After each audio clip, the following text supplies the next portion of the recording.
because I'm going to put this up on our website afterwards, so everybody can go back and see this again and again, and go to those parts you like and or want to see again, and so on.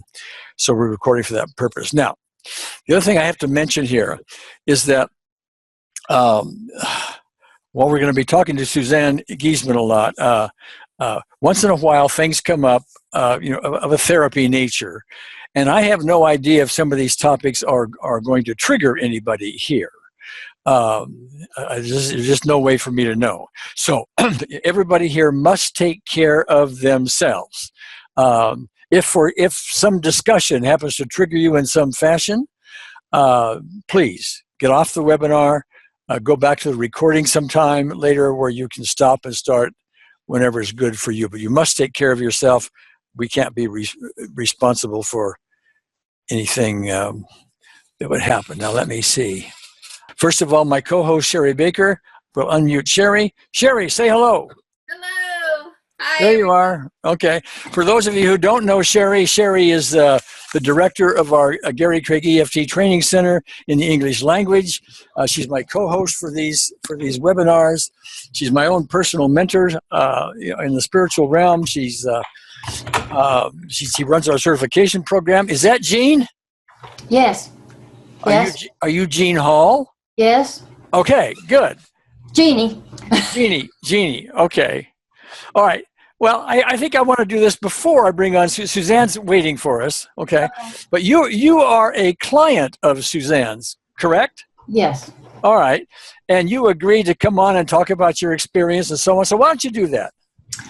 Oh, well. Well, my son died, adult son, but it was a sudden thing and unexpected. So I was devastated. I guess in my search, I read her book, Messages of Hope, and then I looked her up online. And she's very selective. She doesn't do many readings because she, I think at one time she was only doing one a day. I don't know about that now, but she only does people that she thinks like really, really, really needs help. And I was able to get a reading with her. And I had no doubt. I'm a doubter. I'm a very much of a skeptic, and I had no doubt that she had my son with her. I mean, she told me things about him. This has been several years now because I think it's 2014. But she told me his personality, the kinds of things he did, and it really gave me a sense of peace that my son was okay and that he was still with me. Yeah. Okay. And she has story after story after story of that in her book, Messages of Hope. Oh, exactly. Exactly. And so on. But let me ask you this, Jeannie. I mean, the whole field of being a medium, if you will, somebody who talks to the deceased world out there, mm-hmm. Is loaded with fraudulent people. Okay. And so how do you assess? I mean, how do you draw the distinction? How do you know that she's really, really in tune with your son and not just somebody who's good with words and makes you think that? Okay. I'm glad you asked that. She's an evidential medium. She gives you evidence that nobody else could give. She couldn't have any other way. And a lot of mediums don't do that. And I've tried other mediums and been really disappointed lots of times. So I think, for somebody, for me to believe somebody, they have to give me evidence. They, not just tell me your son's okay, he loves you. I hear that a lot. Yeah. I've got to hear. She tells you things specific to the person she's reading for. It's pretty amazing. Are you okay with giving us examples in your case of what the specifics might be? Okay. Well, I'm really, really trying to remember. Basically, she was telling me he says that he's a jokester, which he was very much. He was a handyman. He could do almost anything around the house and the cars and stuff. All that was true. He he was into music. That was true. Those kinds of things. And I'm really not remember. Oh, and I asked her about his death, and she told me about his death. And that was, because It was a sudden attack, but you always wonder. And then he was on life support, and so she assured me that he just felt that one pain and he was gone. The life support and stuff. He didn't suffer. And that really made me feel so much better that he was. Because I'd read all of this for years. I knew it, but I knew that that's the way it was supposed to be. But it really helped me to hear it from her that he did not suffer. Yeah. Okay. Great. I'm going to bring on Suzanne here in a moment. Is there anything else you'd like to add, Jeannie? Well, just that I think she's amazing. It's not like somebody that does a lot of woo-woo stuff. She's an amazingly educated woman, an accomplished woman, and then to dedicate her life to helping people, it's the real thing, and she's very sincere. All right. Jeannie, thank you so much. Let me mute you. Now, Suzanne, you're unmuted. Can you speak? I can finally speak. Hello. My husband might think it's nice to mute me once in a while. Well, I understand you're on tour and you're running around inside of a van. It's not a van. This is my bus here. That's the door to the bedroom. This is the refrigerator right here. I'm in an RV for 6 months. Okay. And you're traveling around the country giving talks and workshops and this kind of thing? Yes, I'm a speaker at a big conference this coming Saturday. I have about 4 or 5 events in the next 6 weeks. It never ends, but keeps me hopping. Yeah. Okay, yeah. Great. All right. Now, I have a few questions for you. Sherry and I may ask a few questions, but then we're all this time, by the way, anybody out there who wants to ask a question, please raise your hand. I'll see your hand raised here. And you can ask your question directly of Suzanne, me if you want to, or Sherry, but Suzanne primarily. Hey, Gary. Yeah. May I just thank Jeannie, because it's just so good to see you, Jeannie, and you're a sweetheart, and I'm just grateful for being able to help you and connect you with your son. Just hearing her words is so heartwarming, because this is what it's all about. I know, and that's one of your rewards for doing all this, no doubt. Okay, so we got a few questions just by way of background. Not everybody here knows you. By the way, we are now at roughly 5 or 6 times our regular viewership. So I hope that does your ego good. That's my biggest thing lately is the spiritual path is about undoing your identification with the ego. Yes. And so lately it's been, I don't care about numbers. When I first came on, I could see 3 people there, and I thought that was it. I thought we had 3 people, and I thought, then we'll touch 3 people's lives. So the numbers aren't important anymore. Well, we have 297 at the moment. Well, that's 297 lives, and we have a potential to help, so that's awesome. Okay, great. So anyway, just by way of background, can you give us a little snapshot of your background? You've been a naval officer, wife, mother, and so on. Just, give us 2 minutes worth, could you? Sure. I had no idea that I had the ability to connect to the spirit world. I didn't know there was a spirit world for most of my life. And so I was drawn to serve my country and joined the Navy right out of college, was commissioned an ensign in the Navy and rose through the ranks to become a commander. I served as a commanding officer in one of my tours and went on to be a special assistant to the head of the Navy. And then in my final tour, I was asked personally by the head of the entire United States military, the chairman of the Joint Chiefs of Staff, to be his right-hand man, to be his aide-de-camp, which was incredibly cool. It was quite an honor. I got to fly on Air Force One with the president, met with 6 presidents in all, actually, flew around the world, meeting kings and queens, and never, ever did I imagine I would one day be a medium. But I retired from the Navy on exactly my 20-year anniversary of joining the Navy because of 9/11. It was very life-changing for me to be in the last plane in U.S. airspace on 9/11 and to go back to our burning office building, the Pentagon, on that day. And I said, life's too short not to live your dreams while you can. So we retired. My husband, a retired Navy ship's captain, and I retired to go to sea. I went off with him on our sailboat for several years. But then my stepdaughter, I don't have any biological children. My stepdaughter, Susan, who followed in her father's footsteps, joined the Marines, though. She was struck and killed by lightning on active duty.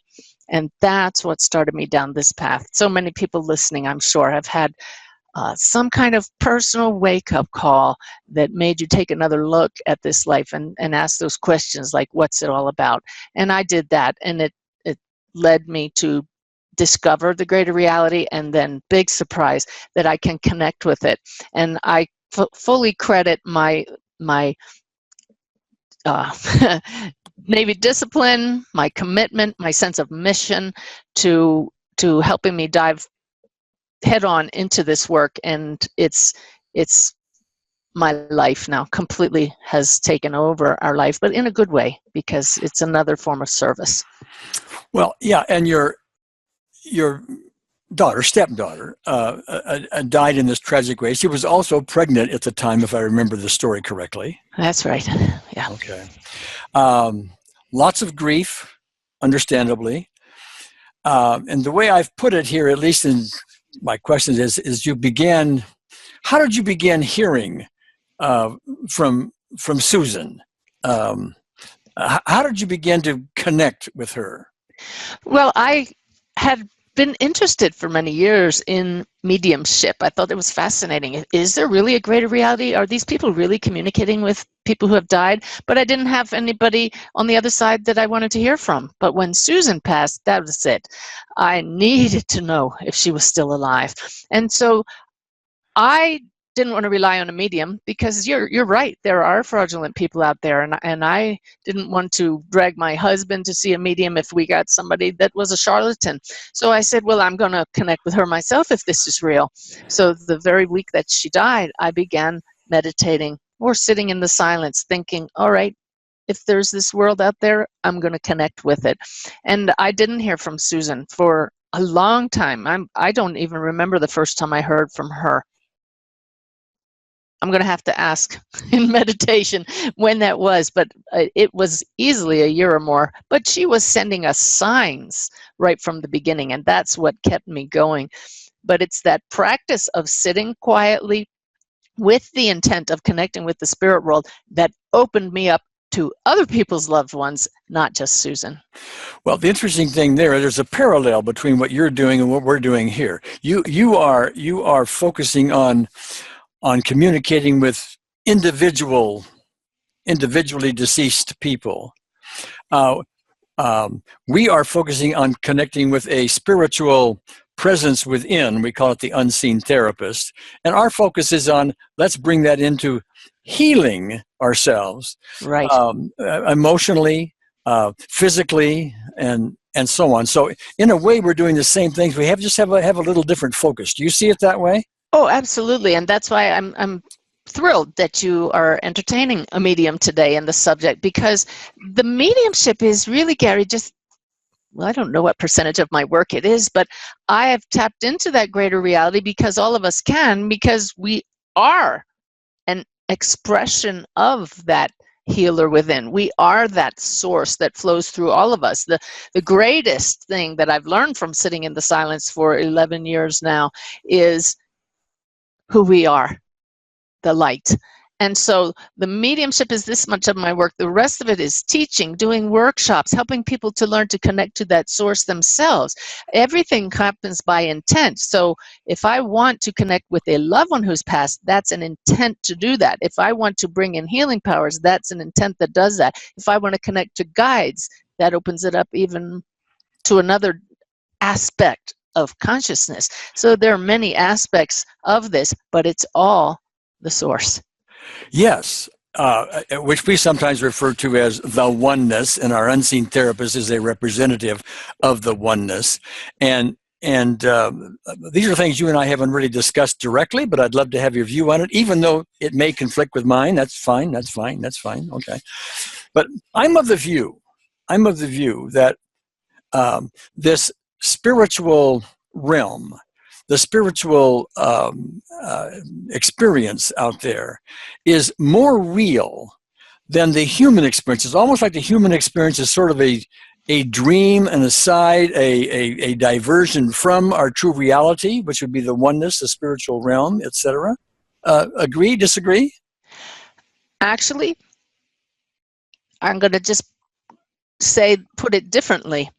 Whatever you are experiencing in the moment as an aspect of consciousness is real, and that we can really get wrapped around the axle saying, is this real or unreal? What is more real than this or that? In my mind, the only question that matters is it useful for our soul's growth? So when I'm connecting with the spirit world, it seems very real. When I'm here focusing on being Suzanne Giesemann in a body, that's very real. When I die, that's going to be very real. It's just what we're experiencing. Is it useful? Excellent. What can we get out of that? Okay, and let me shift for just a moment on that. And we're getting kind of philosophical here, but I think it's important. It's my view that if everyone learned how to communicate with the spiritual realm, and everyone on the planet did that, we're going to start tending towards not needing wars and poverty and all the other things that seemingly go on in this world. Yes? I could not agree more. Absolutely. Absolutely. That it would change the world, because if you sit in the silence and ask the questions directly, trusting there is a oneness that you're connected to and will answer your questions because it wants you to grow. If you ask, who am I? Oh, you'll open up to this whole other reality aspect of yourself with love as the very basic essence. You'll realize we all have that as our essence, and you'll realize how incredibly silly it is to be fighting with each other. Yes, indeed. So world peace, it has nothing to do with bombs and wars and territorial divides and political differences and religions and all of that. It really comes from within. Everybody comes from within the same place, the oneness, etc. There is no need for the rest of it. Oh, it serves a purpose, however, because pain leads to growth. That's what I learned from Susan's death. And anytime I'm uncomfortable with anything, I stop and I ask higher consciousness, all right, what's the lesson in this? So, boy, when we find something that really bugs us, that's a growth opportunity right there. So all those things we read about in the headlines, they're leading us back home. I've got some more questions here for you. And Sherry, if you have questions, fine. And I'm noticing here, so far, nobody's raised their hand. I'm going to urge you to raise your hand if you're going to have questions of Suzanne. But Suzanne, you talked a minute ago about needing to practice. And that's one of the things we talk about here. Just getting quiet isn't something you just snap your fingers and all of a sudden do. That's right. It takes practice, because you start doing it first and there's all kinds of chatter going on, okay? And maybe you can get to the point someday where you can get, 12 seconds of silence and then here it comes again and so on. But it's the practice. Here, I'm going to ask you this question. Practice, yes. And the other thing I want to ask you is, and I think you've already said this, but can anyone do it? Yes. And the practice is the key, because we all have these busy minds. That's what the brain does. The mind is busy. It thinks. And so for me, what has opened me up is training the mind to be quiet. And I've never timed it. I don't know how long I can be quiet. So it's not simply the stillness, Gary. This is really key.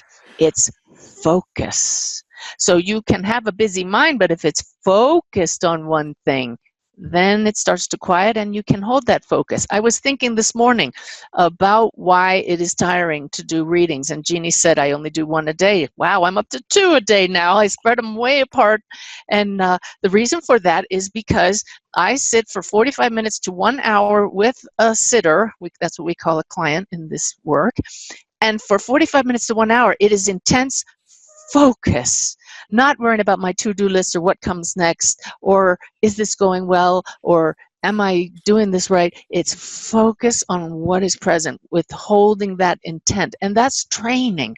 And so there are methods of training to do that. You mentioned one of my CDs that I have is actually called The Training Ground, because I looked at what is it that's brought me to this ability. It's the training. It's a commitment to training. Yeah, and people can go to your website, which is www.suzannegiesemann.com, and they can find a variety of your products there. Yes? Yes, absolutely. And the thing is, with that training now, it saves me a lot of time, because if I have a reading scheduled at 9 a.m., I sit down at 5 minutes to 9 and I can get centered like that. Used to be, I thought I had to sit for 20 to 30 minutes and get in a quiet zone. No, with that training, I know where I'm going. I know what it feels like. I set the intention and boom, there's the spirit world. Okay. It's awesome. Well, for those that are following our optimal EFT and our unseen therapist, we're doing a very similar thing. It's a focus, but we don't do it just the way you do it. It's a very similar thing. What we do is we first of all bring up a loving moment. It's a focus on a loving moment. So that helps you get rid of all the chatter going on. You're focusing on, a time with a pet, a time with a person. So just a loving moment. And then we'll shift our focus typically to some specific event in our life that we need resolved. We still have anger about this, or grief, or guilt, or something. Okay, we focus on that. Then we bring in unseen therapists. All of this with focus, by the way, to help us resolve it. I mean, that's the essence of our process, but it's all focus. Now, this is sort of a message to the folks that are listening in who are students here. Some of them will say, "Oh, but Gary, even though I'm trying to focus, I still get all this chatter." Interestingly enough, even though you still get chatter, and even though you're still a newbie at this, and you're not getting a Hollywood-style, spiritual moment with angels and harps and all of that, oftentimes you're getting results anyway, because the unseen therapist, the spiritual realm, is hearing you. Okay, our goal here isn't to get her to speak to us. It's to learn how to listen. No, you agree with that, Suzanne, or not?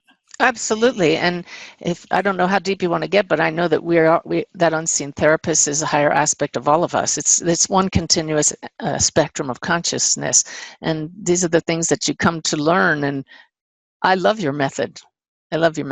Focusing on a loving thought or a pet. I love that you said a pet, because I teach a 7-step process for people to connect, and I don't even have to go through all 7 steps anymore, which is lovely. We're like taking off the training wheels. But when I get to that state where it's to lift your consciousness, I imagine holding my little dachshund, Gretchen, and that opens my heart, and it immediately brings you into this state of coherence, of alignment with that oneness you're talking about. I'll do that myself. I've had my own spiritual experience, and sometimes I'll use that, as my loving moment. But oftentimes, when I was a youngster, I had a Cocker Spaniel named Joe. Joe died a long, long time ago, of course. But he's here in my heart always. I was madly in love with Joe. So. Remember those experiences. Now we've got. we got some people raise their hands here, Suzanne. So let me call on Angie Melu. Are you there, Angie? I am. Hello. Okay. Hi. Hi, Suzanne. Hi, Angie. Recognize you. How are you? Good to see you. Good to see you too. So my question is, you mentioned pain leads to growth. Is that the only, and I totally understand that, of course, but is that the only way we grow as a soul? Thank goodness it's not, Angie. Yeah, many of us need a wake-up call, and it often comes in that, like Susan's passing was mine, but it certainly is one method. But one of my almost daily prayers is, may my lessons be as painless as possible. And it's Love it. working. And it works because sometimes I see how I'm about to do something stupid, something very human, like say something I'll regret. And something will just catch me. My guides will say, you don't want to do that. And it's like, oh, thank you, because that could have been really painful. So, if we set that intention that we know that pain leads to growth, but we don't need to go there, then hopefully it'll be a little less painful. Love it. Good. Thank you. You're All welcome. right. Thank you, Angie. So let me do this. And now we have another question from Hella, Helle. There you are. Hi, Gary. Hi. Hi, Suzanne. Hello, Hella. Nice to see you. Nice to see you. I was wondering, does it matter how long ago somebody died? I had a very abusive mother who died in 1982, probably from a suicide, but I always wonder, why was she so...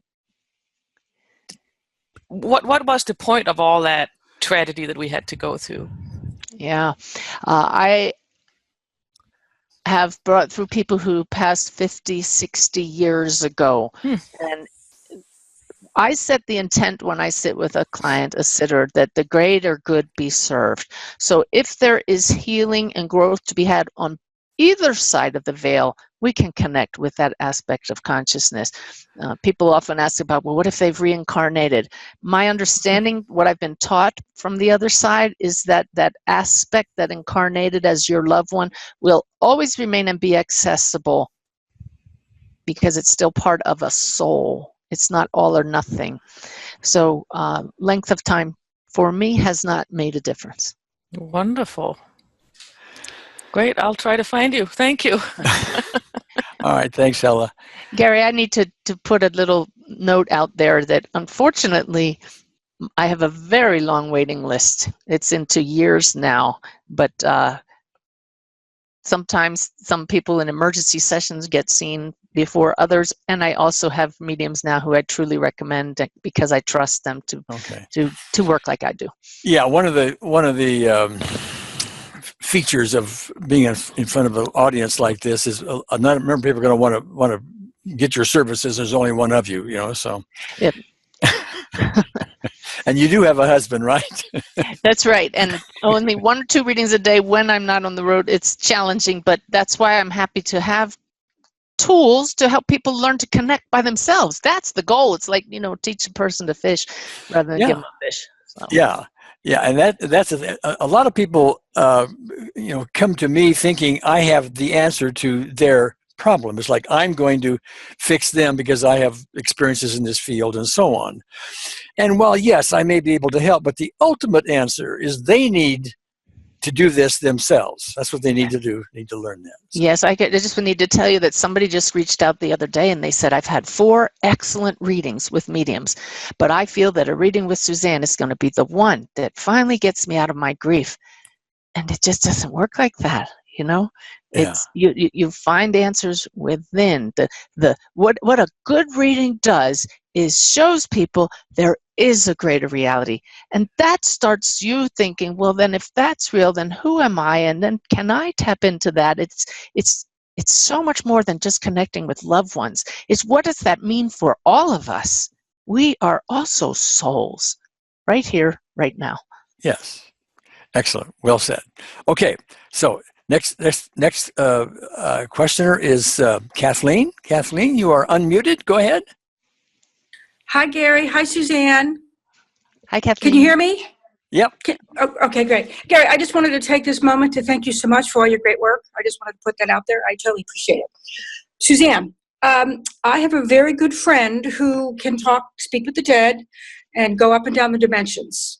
I've had her help. I have had 3 close relatives who passed over, and she's helped me with each of them. And I guess I want some verification here of what's real. She is able to lift them. They're often in hell or purgatory, and she's able to lift them up to like the fifth dimension. Is that your experience? Are you able to do that also? Is this a real thing, or is this just not true. It's just not it's not the way I work. I don't put things into categories like that. It's not so delineated on the other side. Everything is a state of awareness. So does hell exist? Hell can exist right here. Right. Depending on your state of awareness. I don't believe that souls get stuck. I have spoken to many people who have taken their own lives, and they're not burning in hell, but they are in a kind of a rehab type environment. Definitely do not believe in a purgatory, only because it has not been my experience. I've talked to thousands of souls on the other side, and some of them have been escorted by higher beings, not like jailers, but those that are teaching them and helping them overcome things that they have done. I have not talked to anybody who was truly evil or bad, because I don't see that they would even be brought through in a session. So my personal experience is not one of different realms, but simply aspects of consciousness. If it serves the greater good, they're present for us to communicate with and learn from and to help. So there are advanced beings that can help lift you up once you cross over. I have personally experienced what we would call advanced beings, and they have helped me very much in my growth. And yes, I believe that they do help those on the other side to grow as well. Does prayer work then? Is that necessary for people who've passed over? Prayer, I believe, is focused intent. And so it works beautifully wherever we are. So it is effective. It is an effective tool to lift souls up on the other side. Absolutely. Great. All right. Thank you so much. Appreciate it. All right. Thank you, Kathleen. Let me, we'll go on to Nancy Cornett. Whoops. Wait. Hi. Wait. Oh, okay. Wait. All right. Go ahead, Nancy. Well, hello, both Gary and Suzanne. I'm excited to have this opportunity. Gary told us a little over a week ago in a group that Suzanne was going to be there, and mediumship just it was not something that was on my horizon. It just seemed too far off from what I was slowly getting to believe. But I have since read 2 of your books, and I'm taking one of your courses, and I downloaded the CD, and I'm joining a Facebook group, and it's quite. And I'm on your list for a reading in 3 years. So sorry about that. Yeah, well, I understand completely.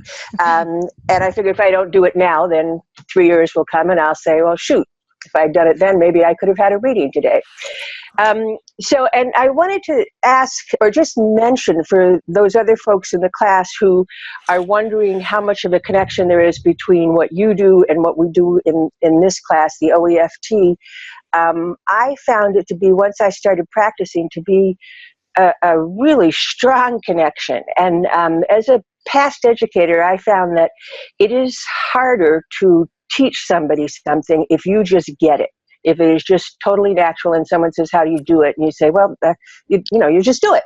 But if you have struggled with it, like you yourself have, and like I have with meditation, it gives you the ability, or has given you the ability, to break it down. And I understand that you say that you got that everything that was on your CDs came through from Sanaya or whoever it was that was talking to you.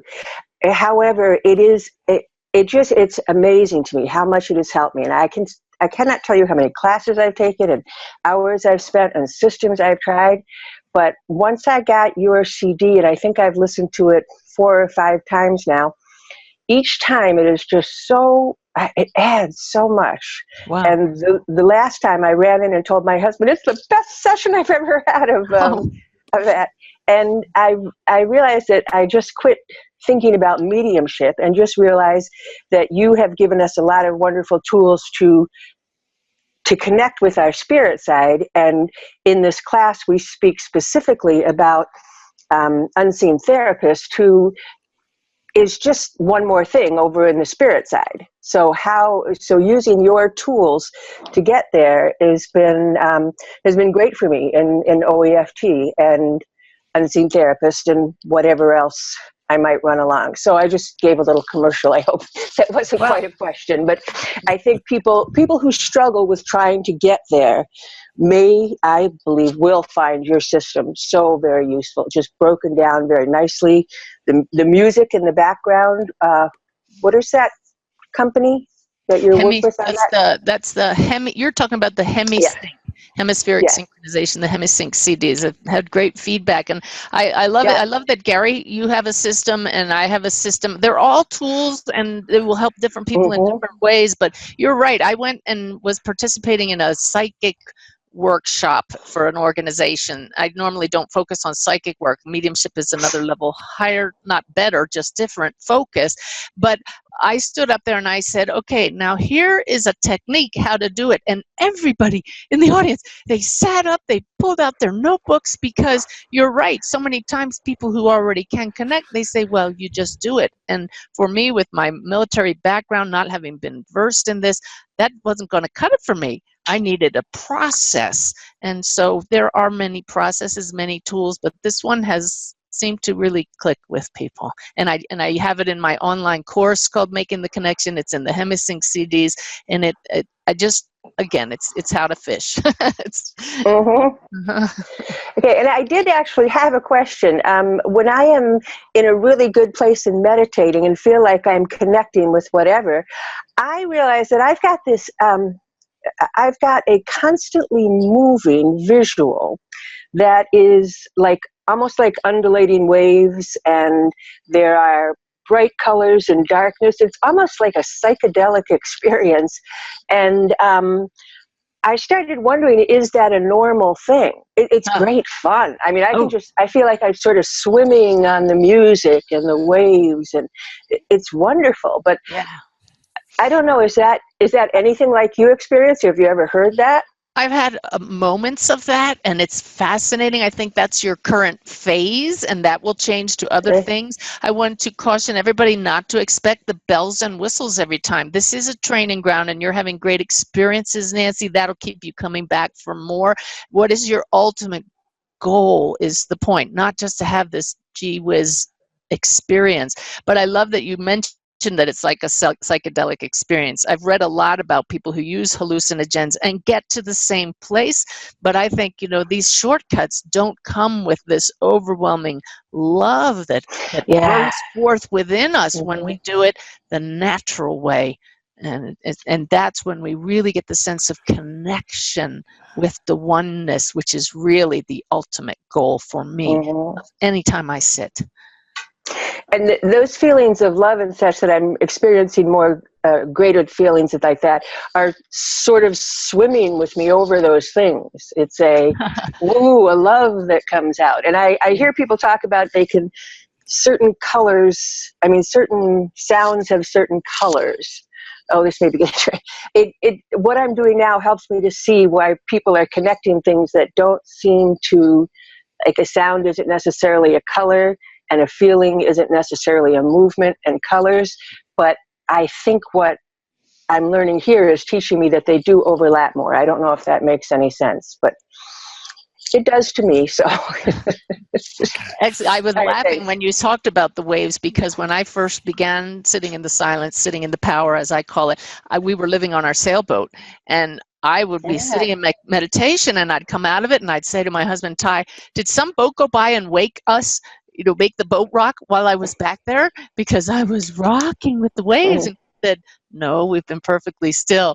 So all kinds of kinesthetic experiences can happen in meditation. It's really cool. Along with that, I've had a number of people, as they're going, through the unseen therapist process and bringing in unseen therapists, they will start doing that almost involuntarily. They move back and forth, and I've heard them talk about they actually feel hands on their necks and back, and like they're being massaged or adjusted, like a chiropractor might do, and things like that. So it's, awesome. That starts to get in the woo-woo side of things. We think, how's that possible? But it's happening. Okay, so it happens because the higher consciousness wants us to know that our intentions produce results, and they will produce it for you in a way that is unmistakable, and it will be different for each person what is needed, what is meaningful will happen for them as a result of that. Well, we'll move. Thank you, Nancy, for your comments. Let me where your hand here. Okay. I was going to say something else, but I forgot what it was. So let's call on Joe. Are you there, Joe? Hello? Hello. Hello there, Joe. Yeah, we can hear you, Joe. Go ahead. Yes, just one brief question, Gary. I've read quite a lot about your unseen therapist ideas. How difficult would it be to heal quite a difficult, long-standing health problem? Well, I get that question with some frequency. Usually it's put with a label on it. How do I take care of my cancer, my multiple sclerosis, my leukemia, my rheumatoid arthritis, etc.? And the answer is always the same. We're not really aiming at the physical ailment itself. I see it. Because we actually consider that to be a symptom of a deeper cause. And yes, I follow what you're saying, yes. And that deeper cause would be the guilt, the anger, the grief, the resentments, and so on that we all collect over a lifetime that are unresolved. And as a result of them being unresolved, they kick around in the system and they show up physically. So we've had a lot of good results with some very serious issues, but we aim at the underlying emotional causes, and the release of the physical ailment happens as an echo of how well we do with the emotional release. I see yes. Just to follow up on that, Sir Gary, my impression is that you can do this sort of thing on fairly what you might call low-level problems, but very serious things like cancer, I somehow doubt whether this approach would actually work. You understand what I mean? Well, you can doubt it if you want to, but we have examples of tumors subsiding and stuff like that. Really, yeah? Yeah. Gary, could I just say that the very doubt itself will get in the way of it happening? So the first thing to work on is the belief. Yes, yes. There's one belief that I carry around. Suzanne may or may not agree with this, okay, and others may or may not agree with it. But the belief that I carry around goes something like this. These physical healings, let's call them miracles. There's no real order of difficulty in those miracles. It's no more difficult, if you will, to take care of a sinus problem than it is cancer, because they have the same cause underneath them, and that is unresolved emotional stuff which is showing up physically. So what you're saying then, Gary, that all our health problems are basically down to emotional causes. Is that what you're saying? Are down to what? Say it again. I said, are you saying basically that all our health problems are caused by emotional states? Is that what you're saying? Let me say it a little differently. In my experience, every physical disease that I've ever seen has at least as a major contributor unresolved emotional issues. That's either a major contributor, or in many cases it is the cause. Okay, that's just been my experience over years. Suzanne, do you have any thoughts on that? I'm not an expert at all in it, Gary, but I do believe, I give a lot of credence to that. There's one thing I'd like to add, though, about the comment was made about how difficult it is to heal certain things. One of the contributing factors also is how much the mass consciousness has given credence to that. In other words, can you heal a cold? Sure, we can get rid of a cold. But if all of your doctors have said that is an untreatable illness and it's going to end up with this, and this is the diagnosis, you're going to believe that, and everybody else is going to believe you can't cure that. So you have to overcome what's in the mass consciousness. So are you saying then, Susan, that to what doctors tell you, you won't necessarily accept 100%? Absolutely. Not at all. Not at all. Yeah. My former chairman of the Joint Chiefs, for whom I was an aide, fell off Yes. a ladder and was paralyzed from the neck down. And the doctor looked at him and said, "You'll never walk again." And he looked up and he says, "Your name tag doesn't say God." And he now walks. He now walks and does everything that everybody normally does. Well, I've heard some quite amazing stories, which is why although I have some doubts in my mind, I keep searching, because the most amazing story I heard was of a man who had a car accident and had titanium bolts put in his spine. And he went through this process, and he's now walking about. He got rid of his crutches and his wheelchair and everything. So that's what keeps me going. Although I find it difficult sometimes to believe that really serious illnesses can be healed. You see what I'm saying, Sue? I do. And Gary, I hope I don't go against anything that you say, but also we have to understand that it doesn't mean that we didn't try hard enough or we didn't pray hard enough if a healing doesn't take place, because many times some of our challenges remain, or another challenge will come back up if you've been healed, if it offers growth opportunities for those around us. It's all about the whole. What is the greatest growth opportunity for the whole? Yes. And So Gary, I hope that's okay, me saying that. Oh, no, say anything you want, Susan. Okay. In fact, I would agree with what you said. We say it a little differently here, and that is, if a given ailment isn't subsiding, yes, it's not because the unseen therapist does not have the ability to do it. Okay? To do it, yes. It's because we are given free will to believe whatever we want to believe, to hide whatever we want to hide, to not look at whatever we don't want to look at, to forget whatever we want to forget. And so long as those things are under the table, then unseen therapist is not going to come in and sit there and shift your beliefs for you, because that would be a thought dictator. That would be the thought police, okay? That's a very unloving thing to do. And so what happens is through the right kind of consultation and everything else, we start to reframe these things. We start to look at stuff under the table, and gradually we're willing to put them on top of the table. We're offering them now, and then unseen therapists can do it. But Suzanne, I would absolutely agree with Suzanne, this mass consciousness, this belief that we have because some things are impossible to take care of. Yes. That will get in our way because we believe they are impossible, and therefore we won't deal with them. We also have things like guilt, for example, that, I don't know if I want to talk about that one, let's do some other stuff first, okay? That's under the table, and we won't put that on the table. We're going to hide that, okay? Because we don't want to look at it. We don't want to deal with it, and so on. And so that's the kind of thing that will show up physically in some other fashion. Okay. The other thing that occurs to me, Gary, I've often heard that you may, shall we say, put in a request to the unseen therapist that you want a certain thing to happen. Yes. But in some sense, the unseen therapist will deliver what it thinks is better for you. Is that right? That would be true. That would be true. Yeah. She's a lot smarter than we'll ever be. Well, exactly. That's the point I'm sort of getting at, really. Yeah. It may be there is some reason why you have a certain physical ailment that is outside of your awareness. It may be because that ailment allows you to connect with another person in a more loving way that wouldn't happen in any other fashion. So you may not be conscious that something else needs doing, but the unseen therapist will know about it and guide you to that position. That's correct. Is that it? That's correct. Yeah, I got it. Yeah. But we have to understand that as well. What we tend to want is healing on our terms. Okay, I want it this way. Okay, so fix it the way I want it.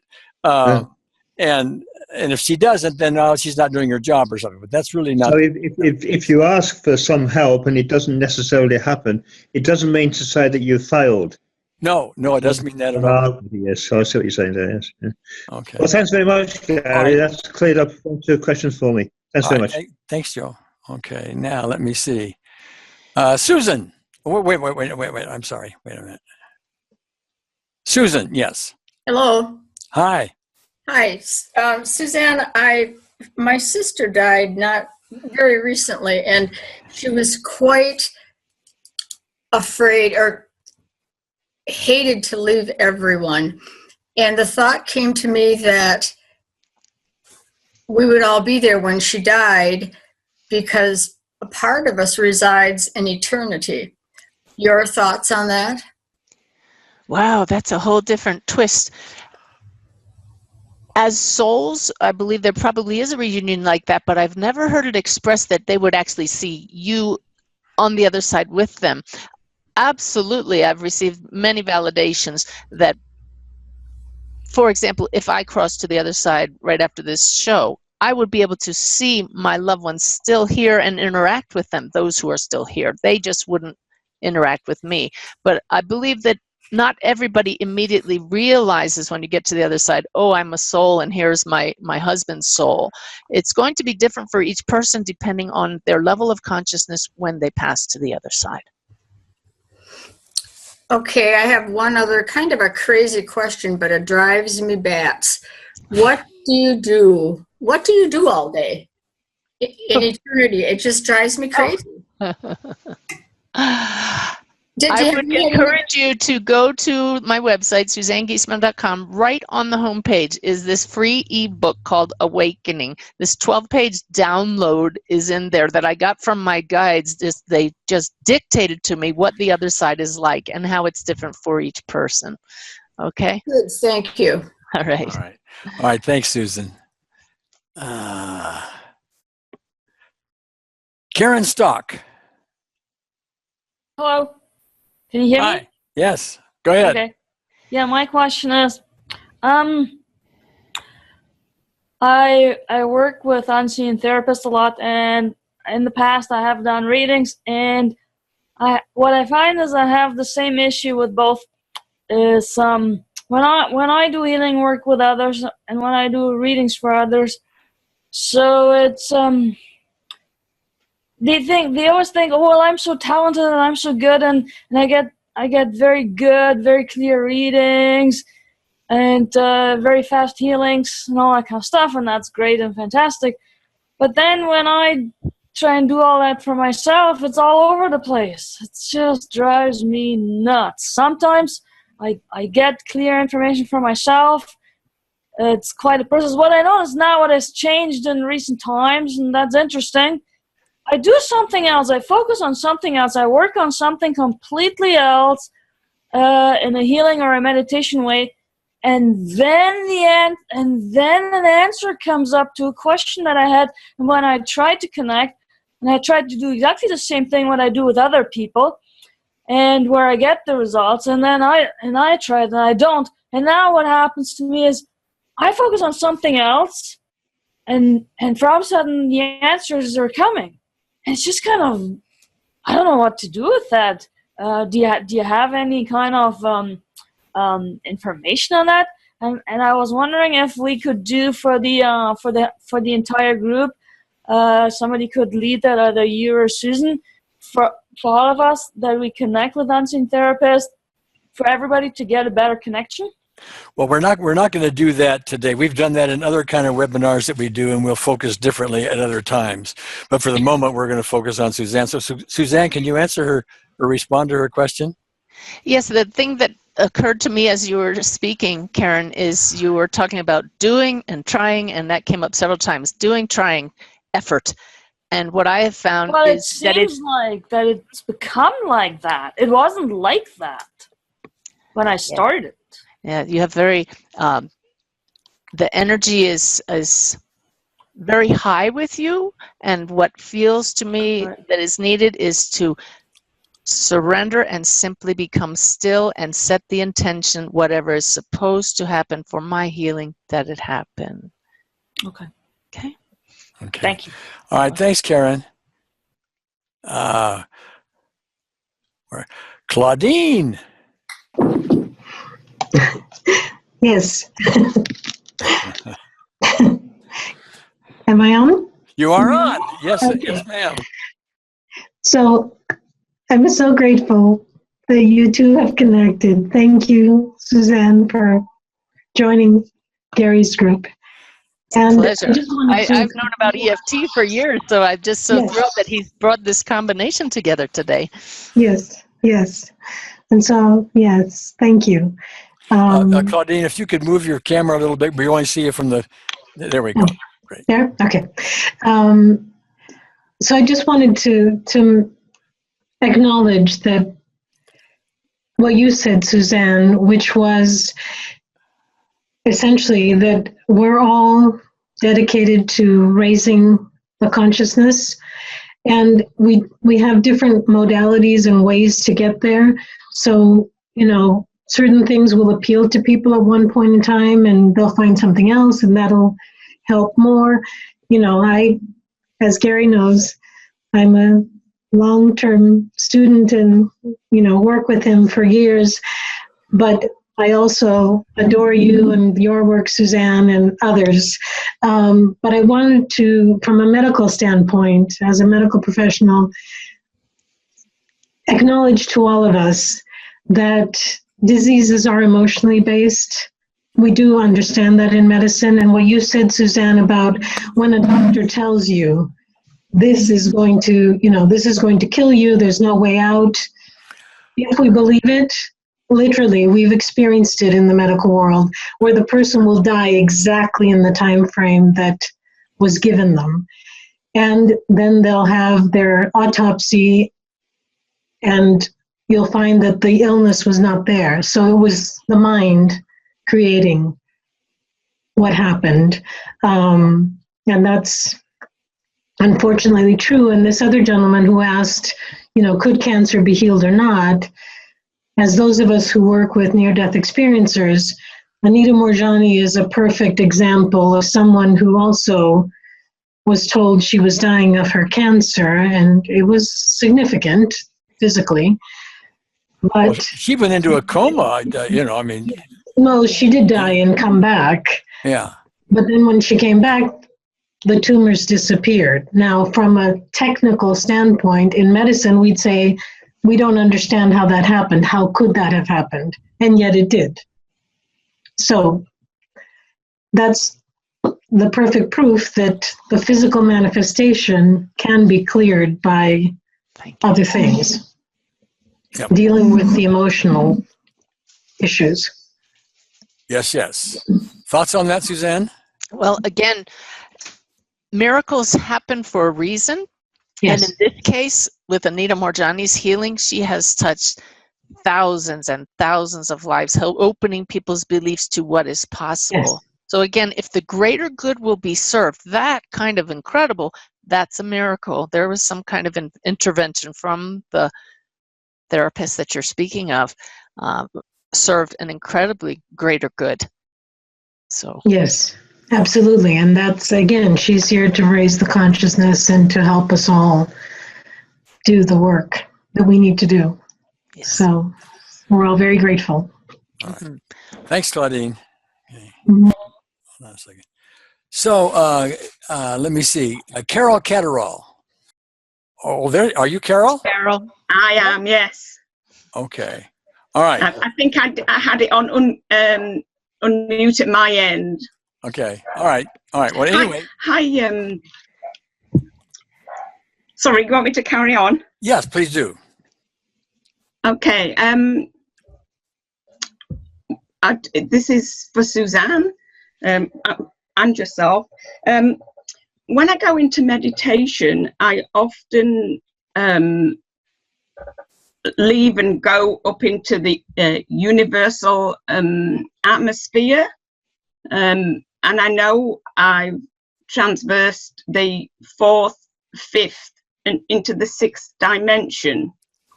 I tend to write a message, and I've been told to ask for a spirit guide whose name is Orion.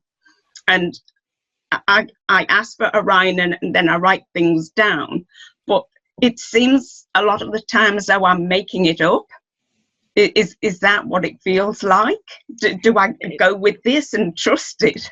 That is a very common experience for people, and Yes. guides will appear if it serves the greater good, and guides will provide evidence if you ask for it. It very much feels like imagination, and guides aren't going to waste their time if it's just for fun and to entertain you. So let's get right to the quick and say, if this is you, give me some evidence. You can even ask for a particular sign. I want you to produce this in my life. And somebody may hand you something that you've asked for, some object, or it may just, your attention may be snagged by it. There is, if you ask for the evidence, they will provide it to you. And it happens to me over and over and over again. And it's absolutely magical when it happens. It's fun. Those of higher consciousness love when we ask for their help and when we appreciate it. So you have to develop that trust that this is not your own imagination. Ask for them to give you something of value. Is it useful in raising your consciousness? Okay. Okay, and just practice every day? We have to get away from the shoulds. And what does your own heart tell you? For me, it's sacrosanct, the daily practice. But then I get to the point where, well, is that my human side? Is that coming from fear? If I miss a day, I might not be spiritual.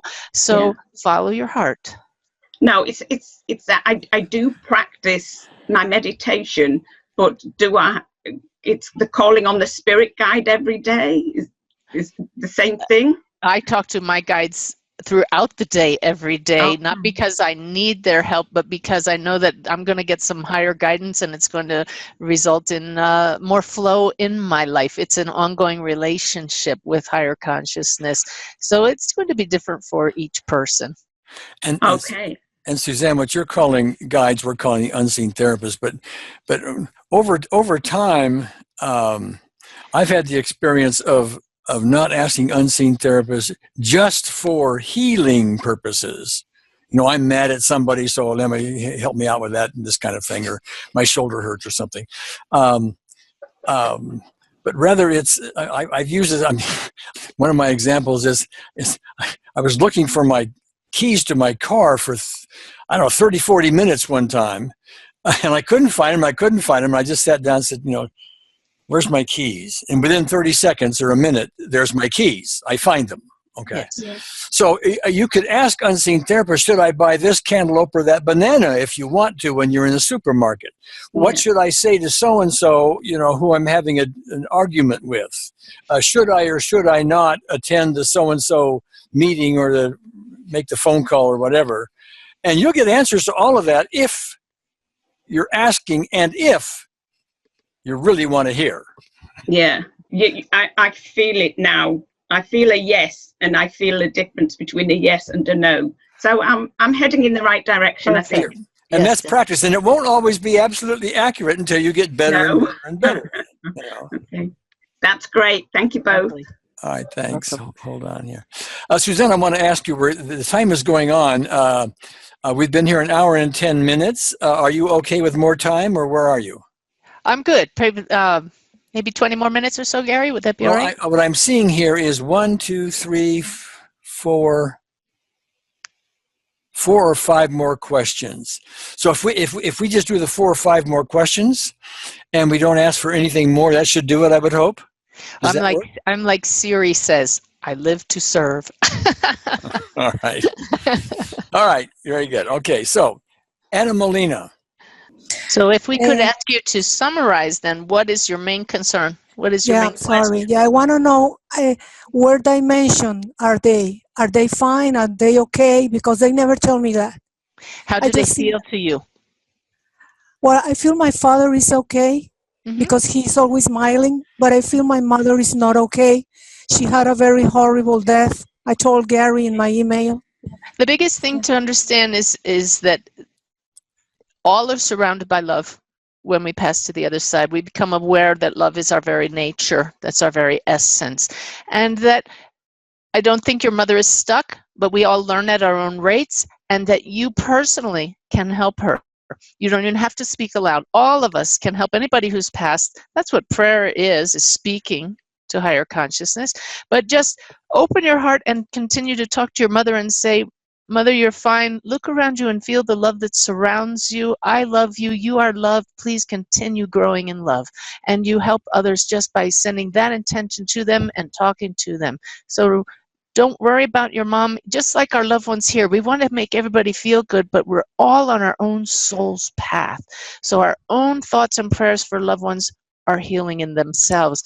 But just know that our worrying about them doesn't help. Our sending No. love to them absolutely does. Well, I'm actually not worried. I really just don't know what to do. And because when I see her, I get like stuck, like I see her, she's talking to me, saying things that is not like giving me advice or anything, just talking. But I don't know how to tell her, I want to see you happy, I want to see you fine. Just what you're doing. Exactly what you're doing right now. You just talk to her like you would right now. All right. Okay. That would be it. Thank you so much, guys. Thanks, Anna. Thanks, Anna. Okay. Dave Moore. Yeah. Can you hear me now, Gary? Yeah, sure. Go ahead. Yeah, my question is for you, Gary. Excuse me. I'm fairly new to the unseen therapist, although I have known about EFT for quite a long time and I've had some success with both. But I'm just checking on the process for when you talk about bringing in the love, okay, then focusing on the issue, and then bringing in the unknown therapist. When you ask the unknown therapist to come in, I may have answered this question myself in the last day or two. What is your focus then? Would you? I mean, at the moment, I'm just thinking about putting all of the 3 eggs in the same basket in a ball of light. Well, we do this. The process is sort of a by the numbers process, and eventually you don't need to by the numbers at all because you get better and better and better at it. You can because you do by intent. Yeah, you just do it. But in the meantime, we focus on the loving moment. We focus on what the real problem is, the specific event involved, and then we bring in unseen therapists. Now, in the book, I give you metaphors for doing that. Like, let's just say in the particular specific event, you've got a lot of anger at somebody. We represent that maybe by a throbbing red ball, and we bring in love in the form of a waterfall. It's all a metaphor, okay? Yeah. That's unseen therapists doing this, and so on. Eventually, you just simply get quiet, bring an unseen therapist, and let her do the metaphor, and you'll be surprised what happens, okay? I've had the Mormon Tabernacle Choir show up, hallelujah, and a lot of fun things occur. I also get little messages that tell me, we need to look at a different specific event. We need to do this, we need to do that. But all that comes from practice. So anyway, do it by the numbers. Use a canned metaphor to begin with until you don't need to do that anymore. Okay, yeah. The other thing is, how long will you do it for? Because when I meditate daily, and I do it every day, for at least an hour in the morning, but sometimes I'll just drift off into deep meditation where I'm in what the yogis call samadhi, where you are just not conscious of anything, and I might come round half an hour later. Well, if you do, you do. In that deeper meditation, if you are able to, while you're in that meditation, start focusing on the particular issue you want to have resolved, this anger at Uncle Charlie when you were 12 kind of thing, okay, you're likely to get some result because your intention is, let me focus my meditation, let me focus my higher consciousness, this is my unseen therapist on this problem. And then when you're all done with your meditation, if you go back and check this specific event and how angry you were then, you're probably not so angry, or you giggle at it or something, okay? See that all the time. Okay, all right, thank you. All right, great. Okay, so now we have 2 more. No, we have 3 more. 3 more, and then we'll be done. Okay, Patsy Anthony. How are you, my dear? Good, thanks, Gary. Thanks for this opportunity. Great to see you again. Sure. My question is actually for Suzanne. Thank you. I've lost quite a few people from an early age to death. And about 6 years ago, my best friend died. I literally held her hand. She died of ovarian cancer. And we had become very close in the 3 years she was sick and talked about all sorts of spiritual things. And 3 days after she died, my husband was downstairs and he said, Patsy, come here, quick. Did Nancy like this picture? And I said, well, I don't know if she liked it, but she was going to help me buy a new frame for it. Anyways, it was a great big picture that had been on our wall for 15 years. When I came down, there was a crack in it. When I first looked, it was like the whole thing had cracked, like a big smile. But and then when I looked, it was angel wings. Wow. And so I thought, well, to my dying day, I'll always think that she is telling me from the other side that was, she's okay, she's happy, she's peaceful. And so that was a gift. My dad died this summer. He did assisted suicide. And so again, I was holding his hand while he died. And he and I talked about many things. EFT, I did EFT with him and so on. And he was so interested. But he assured us that if there was a way that he could get a hold of us from beyond this life, that he would. And he said, look for me in every yellow flower. So I see that all the time. But I haven't had anything so powerful or anything at all like I had with Nancy. And I'm curious, is it because that's not for the greater good, or is it because I'm not open, or do you have any thoughts on that? I know that it's not because you're not open, and I don't see how it could be not for the greater good. I don't have a satisfying answer to that because I deal with so many people, especially parents, that don't understand why they don't get a sign from their child. And I do believe it's not because those on the other side are not trying. We live in a reality right now that's governed by a rule set, physical rules, and they have to be broken sometimes for these signs to get through. We want this to appear or this to happen, and that may not always happen because we do have to keep learning our lessons here. So sometimes we just have to surrender to the mystery of it and not understand why it doesn't happen, and just simply trust that your dad is trying and that the sign will come in a beautiful way when it can happen. Not a satisfactory answer, but... Well, my brother died shortly after he did, unexpectedly. And shockingly, could Dad be busy with him? Hypothetically, it could be this, it could be that. I really don't have one pat answer for every situation. Thank you. Okay. Keep looking. Sometimes in there, emphasizing a point I've tried to make before, it's our ability to hear it. I remember in some of your books, some of your books, Suzanne, you're talking about butterflies showing up, even on a boat in the ocean, someplace where butterflies normally would not be. You're talking about electronic devices, getting turned on and off and things like that. Sometimes we just call these stuff coincidences, and we don't really see This is true. the message behind it. But it seems like she is absolutely looking for those signs, and there's this line that you have to walk between just saying, oh, there's a butterfly, that's a sign from my Susan, versus a butterfly that does something very unusual, very unexpected, with the timing that's interesting. So I'm not one to encourage people to see signs in everything, and I can tell that Carol knows a sign when she sees one. Why we don't get them, not always clear. I think it was Patsy, but great. Oh, sorry, Patsy. Yeah. Patsy, thank you so much. We've got two more now. So the next one is Casey Marilaya. I don't think I didn't say it right, I'm sure. But anyway, you're on. Casey Marakia. Well, say it again. Casey Marakia. Casey Marakia. Okay, great.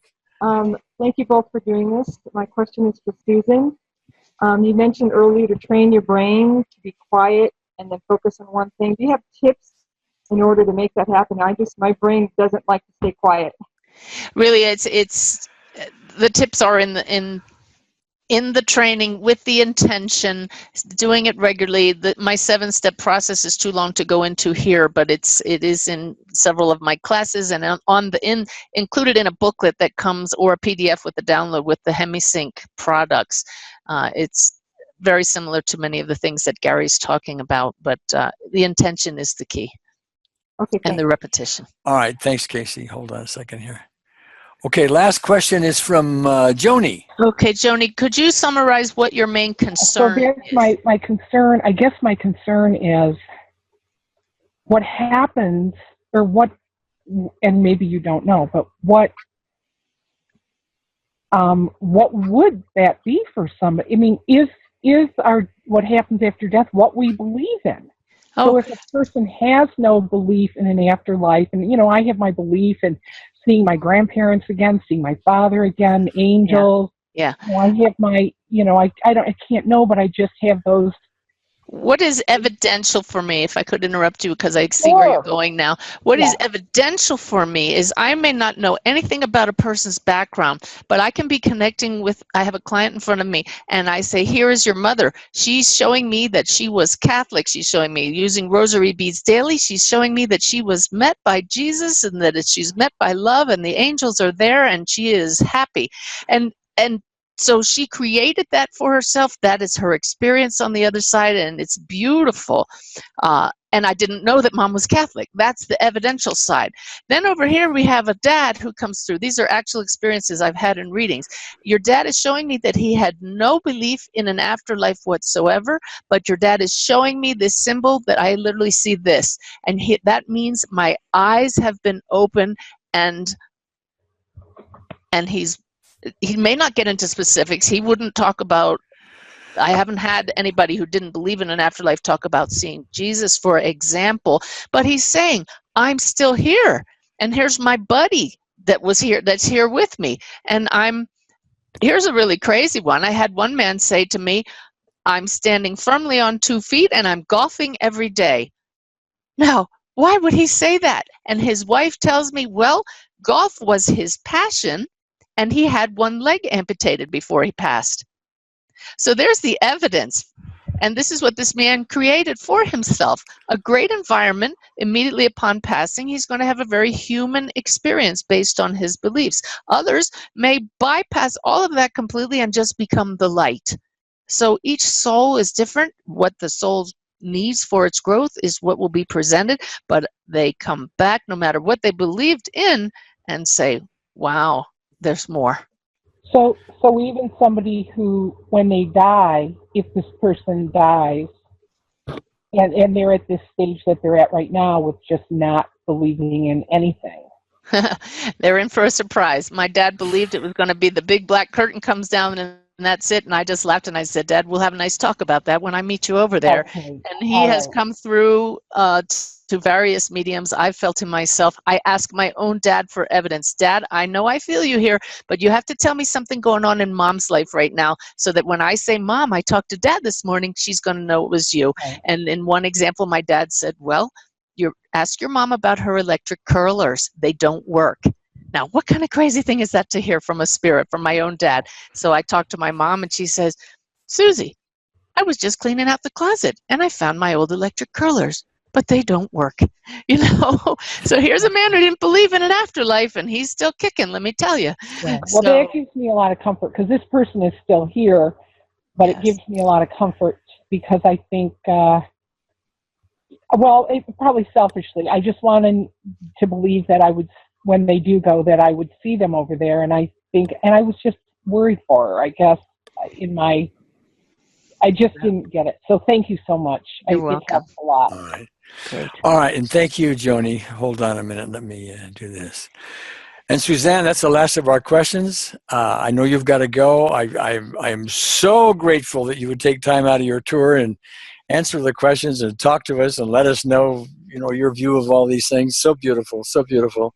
Thank you, Gary. And I just want to let people know that I'm honored that I now have a weekly radio show thanks to Unity Online Radio, and they can find that on my website as well. You don't have to tune in live. They have the archives are posted every week, so we get to have this kind of talk, and I try to keep it uplifting. For me, it's all about the love and the wonder of what we can tap into when we believe. And can we say an amen to that? Amen. All right. Big hug to you, Suzanne. Thank you, Gary, for this opportunity. Thanks to everybody for tuning in on a beautiful Sunday afternoon. And Sherry, do you have any other comments to make before we sign off here?